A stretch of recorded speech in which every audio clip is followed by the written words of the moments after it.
इस दुनिया में वो लोग जो मॉन्स्टर्स से लड़ने की ताकत रखते हैं उन्हें कहते हैं रेडर्स। ये लोग डीमंस का शिकार करते हैं, ट्रेजर्स हासिल करते हैं और इंसानों की हिफाजत करते हैं।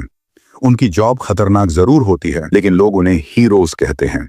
हर कोई उन्हें पसंद करता है और कुछ लोग उनसे जलते भी हैं, क्योंकि डीमंस को हंट करना और ट्रेजर्स पाना सुनने में ही कितना एक्साइटिंग लगता है।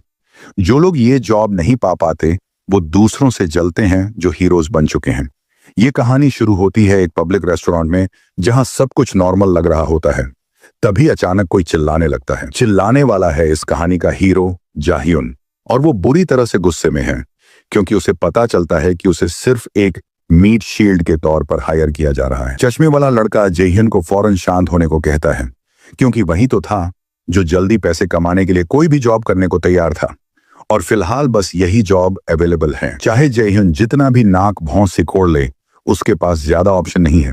फिर जाह्युन हमें बताता है कि वो चाशमिश बंदा है जुंग वूमन, जो रेडर एजेंसी में काम करता है। वो ऐसे लोगों को जॉब्स दिलाता है जो किसी गिल्ड का हिस्सा नहीं है।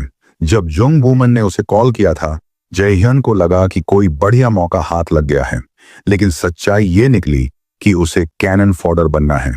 यानी भाई लोग कैसे हैं आप लोग? आई होप आप लोग सब अच्छे हैं। जितने भी लोग इस वीडियो को देख रहे हो ना, प्लीज लाइक शेयर और सब्सक्राइब कर दो। वीडियो देखने वाले आधे से ज्यादा बंदे लाइक शेयर और सब्सक्राइब नहीं करते, तो उन लोगों की सब्सक्राइब की वजह से मुझे मोटिवेशन मिलता है। यानी डंजन में अनडेड मॉन्स्टर्स के सामने फ्रंट लाइन में खड़ा होना है, जैसे कोई जिंदा शील्ड जो हालात बिगड़ते ही फेंक दिया जाए। जाह्युन थक के आ भरता है और सोचता है, why is this the only job available for me, जबकि मुझसे नीचे रैंक्ड लोग भी हाई पेइंग जॉब्स पकड़ रहे हैं। जुंग वूमन उसे याद दिलाता है कि वो मार्शल आर्ट्स क्लास से है, जो टॉप नॉच होने के बावजूद रेयरली ही जॉब ऑफर्स पाती है। अब जाह्युन और चिढ़ जाता है। वो पूछता है, क्या मुझे अंडर एस्टिमेट किया जा रहा है सिर्फ इसलिए क्योंकि मैं एक मार्शल आर्ट्स रेडर हूं? जुंग वूमन धीरे से मान लेता है। सच तो ये है कि मैजिक यूजर्स ही आजकल डोमिनेट कर रहे हैं और सारी रिक्वेस्ट वही ले जा रहे हैं। असलियत ये है कि मार्शल आर्ट्स रेडर्स को जॉब फिनिश करने में ज्यादा टाइम लगता है और इंजरीज का रिस्क भी ज्यादा होता है। एम्प्लॉयर्स ये सब गिनते हैं और यही है दुनिया की कड़वी सच्चाई। देखो, मेजेस पीछे खड़े रहते हैं और मॉन्स्टर्स पर स्पेल्स डालते हैं, लेकिन मार्शल रेडर्स को आगे लड़ना पड़ता है और इसलिए वो नेचुरली ज्यादा घायल होते हैं। फिर वो लड़का बताता है, करीब 10 साल पहले मार्शल रेडर्स बहुत डिमांड में थे, लेकिन अब हालात बदल चुके हैं। जाह्युन को अफसोस होता है कि काश उसने उस वक्त मेज बनने का फैसला किया होता। सब कुछ शुरू हुआ था 11 साल पहले, जब जाह्युन स्कूल में अपने तीसरे साल में था। उसने अवेकेंड एप्टीट्यूड इवैल्यूएशन में टॉप किया और उसे मिलाज एकेडमी में बुलाया गया, जो राइडर्स को ट्रेन करने वाली एक प्रेस्टिजियस एकेडमी थी। उस वक्त उसका एप्टीट्यूड स्कोर मेज क्लास के लिए था 97%, जबकि टॉप स्टूडेंट्स भी सिर्फ 92% तक पहुंचे थे, जैसे लेडी सियोना। उसके परिणाम वाकई असंभव थे। दूसरी तरफ उसका योग्यता मार्शल क्लास के लिए सिर्फ 34% था, लेकिन फिर भी उसने बेवकूफी से मार्शल रेडर बनने का फैसला किया। कोई नोबल रीजन नहीं था, बस उसे मेज नहीं बनना था। तब मेजेस को लाइटली लिया जाता था। लोग सोचते थे कि वो सिर्फ बफर्स होते हैं जो अकेले किसी भी मॉन्स्टर को संभाल नहीं सकते थे, लेकिन अब टाइम बदल गया है। मार्शल रेडर्स की डिमांड गिर गई है और मेजेस टॉप पर हैं। अगर जाह्युन ने 11 साल पहले मेज क्लास चुनी होती तो शायद उसकी जिंदगी आज कुछ और होती। अब क्लास बदलना भी कोई ऑप्शन नहीं, क्योंकि रेडर्स 20 की उम्र के बाद ग्रोथ प्लेटो पर आ जाते हैं। अब पछताने से कोई फायदा नहीं, क्योंकि अब कुछ बदलने वाला नहीं। जुंग वूमन उसे याद दिलाता है, आजकल अपॉर्चुनिटीज मिलती नहीं और तू फिर भी पिकी बन रहा है। वो बताता है कि उसने ये जॉब किसी और को देने का सोचा था, लेकिन जाह्युन का ख्याल आया इसलिए ऑफर किया। जाह्युन को थोड़ी आयरनी महसूस होती है, थोड़ा दुख भी। जिस टैलेंट की कभी सब तारीफ करते थे, वो अब सिर्फ एक D rank martial arts raider बन के रह गया है। कोई और रास्ता ना देखकर वो जॉब एक्सेप्ट कर लेता है। जुंग वूमन खुशी से मुस्कुराता है, गुड चॉइस बडी। जैसे ही जाह्युन जाने लगता है, मैनेजर उसे इन्फॉर्म करता है, कल सुबह 8 बजे उस एड्रेस पर मिलेंगे जो तेरे फोन पर भेज दिया गया है। जाह्युन थोड़ा हैरान होकर पूछता है, मैनेजर वहां क्यों होगा? एजेंसी में तो काम होगा ना? जुंग वूमन कैजुअली कहता है, टेंशन मत ले, वहां मेरा भी थोड़ा काम है, मिल ही जाएंगे। अगले दिन सब लोग एक डंजन गेट के बाहर इकट्ठा होते हैं, लेकिन वहां जाह्युन अकेला खड़ा होता है। वो टाइम चेक करता है और बेचैनी महसूस करता है, क्योंकि जुंग वूमन अभी तक नहीं आया। जबकि उसने कहा था कि मिलेगा। वो एक लंबी सांस लेता है और सोचता है, जुंग वुमन जैसे ए रैंक मेज को तो पावरफुल रेडर्स हैंडल करने चाहिए और मैं तो सिर्फ एक डी रैंक मार्शल रेडर हूँ। फिर सोचता है, अगर मैं उसकी जगह होता तो अब तक कोई बेहतर जगह ढूंढ चुका होता। तभी उसके मन में एक आवाज गूंजती है, उपयोगहीन बास्तार। शायद ये उसकी खुद की सोच है, लेकिन अभी तक हमें ठीक से पता नहीं। भी कोई उसकी तरफ चिल्ला के बोलता है, ओ ये जायून। वो है म्योंग हो, सिर से पांव तक आर्मर में ढका हुआ, उसका पुराना दोस्त। दोनों बात करते हैं, हंसते हैं और म्योंग हो बड़े प्राउड तरीके से कहता है, मार्शल आर्ट्स रेडर्स कूल होते हैं, ये आजकल की जनरेशन को समझ नहीं आता। मेजेस बस पीछे खड़े होकर फायरबॉल्स फेंकते हैं, बेकार से भिखारी लगते हैं। पर जयहियन ऐसा नहीं सोचता। उसे लगता है मार्शल रेडर बनना कूल से कोसों दूर है, हम तो ढंग से खाना भी नहीं खरीद सकते। म्योंग हो उन्हें मोटिवेट करता है, पोजीशन कोई भी हो बेस्ट देना चाहिए। वो कहता है, रेड के बाद एक ड्रिंक मारते हैं। जयहियन हंसता है, भाई मैं तो तंग हूं यार, बिल नहीं भर सकता। म्योंग हो फौरन पलट के बोलता है, अरे भाई पिछली बार मैंने ही भरा था। जयहियन थोड़ा शर्मिंदा हो जाता है, लेकिन म्योंग हो उसकी हालत देखकर फिर से हंसते हुए कहता है, चल इस बार भी मैं ही दे दूंगा। जयहियन हंसता है, सॉरी यार, हर बार तुझसे ही करवाता हूँ। लेकिन अंदर ही अंदर सोचता है, ये म्योंग हो तो बहुत इजी है बे, हर बार फंस जाता है। तभी कोई तेजी से आता है और सबको ऑर्डर देता है, 30 मिनट में डंजन में एंट्री है, सब तैयार हो जाओ। किसी रीजन से सब लोग परेशान दिखते हैं, इंक्लूडिंग जयहियन। शायद उन्हें उस नए बंदे का ऐसा टोन पसंद नहीं आ रहा। म्योंग हो अपनी पार्टी की तरफ निकल जाता है और जयहियन वहीं खड़ा रहता है, बार बार फोन चेक करता है। तभी नैरेटर की वॉइस आती है, जब रेडर्स किसी डंजन में जाते हैं उन्हें 2 चीजों से केयरफुल रहना पड़ता है। पहली चीज, कभी कभी अंदर छिपा हुआ ट्रेजर मिल जाता है और जैसे ही लोग लूट के लिए एक्साइटेड होते हैं, उनकी ग्रीड उनकी सोच पर हावी हो जाती है। वो इरेशनल डिसीजंस लेने लगते हैं और तभी डंजन उन्हें टेस्ट करता है। ज्यादातर केसेस में सब बर्बाद हो जाते हैं। दूसरी चीज, पता चलता लेकिन तभी आर्मर्ड बंदा फिर से टपक पड़ता है।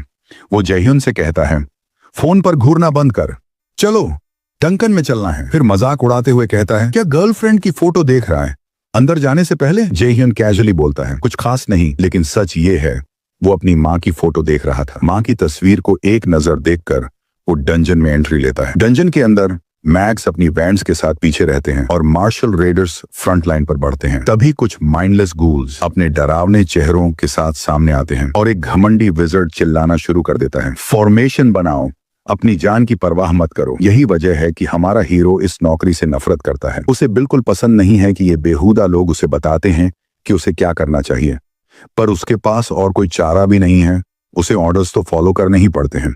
मैजिस चांटिंग शुरू करते हैं, अपने एलिमेंटल पावर को समन करके ज़ॉम्बीज़ पर सिजलिंग फायरबॉल्स फेंकते हैं और देखते ही देखते वो क्रीचर्स जलकर कुरकुरे कोयले बन जाते हैं। जयहियन विजार्ड्स को ध्यान से देखता है और सोचता है, क्या ये लोग मेटियोन गिल्ड से हैं? क्योंकि वो गिल्ड तो कुछ टाइम पहले तक न्यूबी थी, पर अब लगता है मामला कुछ और ही है। टेंशन के बीच भी उसे लगता है कि आज उसका मरने का दिन नहीं है, इनकी पावर बूस्ट की वजह से। थोड़ा ब्रेक लेते हुए म्योंग हो पानी उठाता है, घटाघट पीता है और कहता है, अब बस डंगन का बिग बॉस बचा है। बुजुर्ग आदमी हंसते हुए कहता है, अब उम्र हो चली है, पहले जैसा जोश नहीं रहा बेटा। वो फिर पूछता है, कुछ आइटम ड्रॉप मिला तुझे? उसका मूड अच्छा है क्योंकि ए रैंक डंगन में अक्सर बढ़िया लूट मिलती है। जयहियन चेक करने ही वाला होता है, पर जैसे ही सिस्टम विंडो खोलता है स्क्रीन ग्लिच करने लगती है और उसे जोर का सिर दर्द होता है।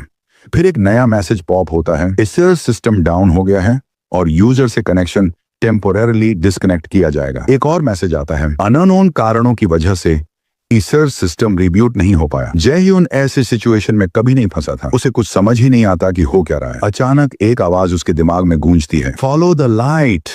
वो चौंक कर पीछे देखता है और तभी स्क्रीन पर फिर से ग्लिचिंग नोटिफिकेशन आता है, अज्ञात प्राणी ने सिस्टम हैक कर लिया है, सेफ मोड फेल हो रहा है। जयहियन को कुछ समझ नहीं आता। बुजुर्ग उसकी टेंशन देखता है और पूछता है, कुछ गड़बड़ है क्या? जयहियन धीरे से कहता है, किसी ने मुझे कहा फॉलो द लाइट, और तभी कुछ होने लगता है। आसमान से अचानक लाइट की छोटी छोटी बबल्स निकलने लगती हैं। उसे लगता है, क्या यही वो लाइट है जिसका वो जिक्र कर रहे थे? लेकिन ऐसा लगता है कि वो लाइट सिर्फ जयहियन ही देख सकता है। बुजुर्ग पूछता है, ऐसे अजीब क्यों बिहेव कर रहा है? जयहियन बिना जवाब दिए बस उस लाइट को देखता रहता है। डर को निगल कर वो डिसाइड करता है, देखता हूँ क्या है ये। बुजुर्ग पूछता है, कहाँ जा रहा है? जयहियन मुस्कुराता है, बस अभी आया। वो लाइट को फॉलो करते करते एक अजीब सी जगह पहुंच जाता है और तभी सिस्टम विंडो पॉप होती है, Acer system disabled. Status window load नहीं हो सकता। वो इंटरैक्ट करने की कोशिश करता है पर सिस्टम डेड है। एक और नोटिफिकेशन आता है, पार्शियल डैमेज हुआ है, सिस्टम सेफ मोड में रिबूट करने की कोशिश करेगा। जयह्यून परेशान होकर सिर खुजलाता है। जब से 10 साल की उम्र में अवेकेंड हुआ था, पिछले 17 सालों में ऐसा कभी नहीं हुआ। न कोई नुकसान, न कोई रिब्यूट, कुछ नहीं। वो सोचता है, जो आवाज सुनी थी क्या उसी की वजह से ये सब हुआ? सिस्टम बार बार एक ही फेल्ड नोटिफिकेशन दिखा रहा है, पर वो हार नहीं मानता। चलो देखते हैं क्या एसर सिस्टम में कुछ बदल रहा है। ईसर सिस्टम की एक बैक स्टोरी है। इसका नाम नॉर्स माइथोलॉजी के देवताओं ओडिन और थॉर पर रखा गया है। कहा जाता है कि ये सिस्टम ईसर से निकला और 2011 में आए ईयर ऑफ डिजास्टर के वक्त ह्यूमैनिटी की लास्ट होप में बना। उस साल पैसिफिक ओशन के बीचों बीच अचानक एक विशाल पेड़ उग आया था। 9 दिन में वो आसमान तक पहुंच गया, दुनिया पर एक साया बनकर। वो भयानक पेड़ कोई और नहीं बल्कि माइथोलॉजी का इग्द्रसिल द वर्ल्ड ट्री था। 9वें दिन जब वो पूरी तरह उग गया तो पूरी दुनिया तबाही में डूब गई। मॉन्स्टर्स की बाढ़ आ गई, आधी मानवता खत्म हो गई, बाकी लोग भूख और बीमारी से जूझने लगे। उसी समय कुछ असली हीरोज उभरे जिनके पास डिवाइन पावर्स थीं। धीरे धीरे लोग ईसर सिस्टम से अवेकन होने लगे और रेडर्स बन गए। तभी से ईसर सिस्टम मॉन्स्टर्स के खिलाफ ह्यूमैनिटी का सबसे बड़ा वेपन बन गया। लेकिन अब जयह्यून डरता है, अगर ये सिस्टम बदल रहा है तो क्या सब बर्बाद हो जाएगा? तभी सामने एक ग्रीन डोर दिखती है। वो हैरान रह जाता है, फिर उसके चेहरे पर धीरे धीरे एक मुस्कान फैलती है। ये तो ट्रेजर गेट है। थोड़ी जानकारी ट्रेजर गेट्स के बारे में। ये सीक्रेट रूम्स होती हैं जो डंगन में बहुत रेयर होती हैं। यहाँ तक कि हाई लेवल डंगन में भी बहुत कम दिखती हैं। यहाँ स्पेशल आइटम्स और रेयर मटेरियल्स मिलते हैं जिनकी कीमत लाखों वोन तक होती है। जयह्यून की धड़कन तेज हो जाती है। अगर कोई ए रैंक या हायर इक्विपमेंट मिल जाए तो जिंदगी ही बदल जाएगी। वो भगवान से दुआ करता है, बस एक बार किस्मत चमका दे। जैसे ही वो अंदर कदम रखता है सब कुछ सरियल लगता है, जैसे कोई हेवनली रजिस्ट्रेशन ऑफिस में घुस आया हो। सामने एक पेडिस्टल पर एक चमचमाती चीज रखी है। जयह्यून ने सुना था इन रूमर्स के बारे में, पर सोचा नहीं था कि खुद ऐसा कुछ देखेगा। वो खुशी से आइटम की तरफ हाथ बढ़ाता है।